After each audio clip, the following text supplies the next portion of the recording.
ગણપતિ મહોત્સવ એટલે કે જે સાર્વજનિક ગણપતિ મહોત્સવ પહેલાં મહારાષ્ટ્ર ખાતે ઉજવાતો હતો.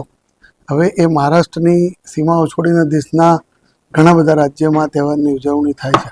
લોકમાન્ય તિલક દ્વારા દેશમાં રાષ્ટ્રીય એકતા આવે અને આઝાદીની ચળવળમાં ભાગ લઈ શકાય એના માટે એમને આની સ્થાપના કરી હતી.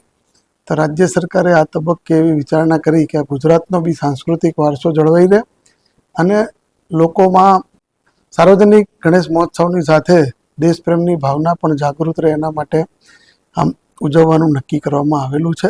એમાં જ્યાં જ્યાં આ સાર્વજનિક ગણેશ મહોત્સવ રાજ્યમાં જે જિલ્લામાં જે મહાનગરપાલિકામાં થાય તેની થીમ દેશભક્તિની બને, એની થીમ સ્વદેશી વસ્તુઓ વપરાય, ઓપરેશન સિંદૂર પ્રકારની થીમ બને અને આવા વિવિધ થીમ ઉપર જો તમે ગણપતિજીના પંડાલ બનાવવામાં આવે તો પૂજા અર્ચનાની સાથે દેશભક્તિ અને આપણો જે સ્વાભિમાન છે, અત્યારે જે રીતે આપણે સ્વદેશી વસ્તુ વાપરવી જોઈએ એનો આપણે સારી રીતે પ્રચાર પ્રસાર પ્રજા સમક્ષ કરી શકીએ.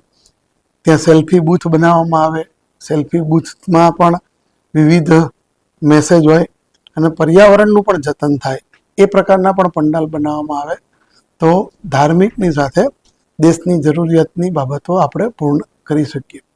આના માટે રાજ્ય સરકાર તરફથી પ્રથમ કૃતિને ₹5 લાખ, દ્વિતીય કૃતિને ₹3 લાખ અને તૃતીય કૃતિને ₹1.5 લાખનું ઇનામ આપવાનું નક્કી કરેલું છે અને 5 સાંત્વના પુરસ્કાર એટલે કોન્સોલેશન પ્રાઇઝમાં ₹1 લાખ આપવાનું નક્કી કરેલું છે.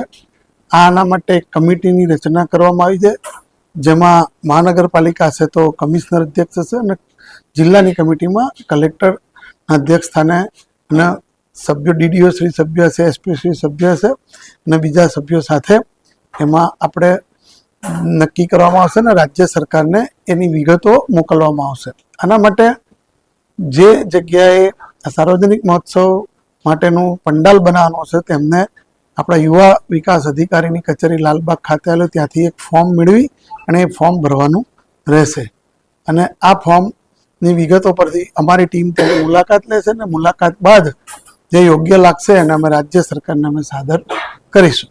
મહાનગરમાં અત્યારે અમદાવાદ, રાજકોટ, વડોદરા અને સુરત 4 મહાનગરનું અલગ રહેશે, બાકીના જિલ્લાઓની સ્પર્ધા રહેશે.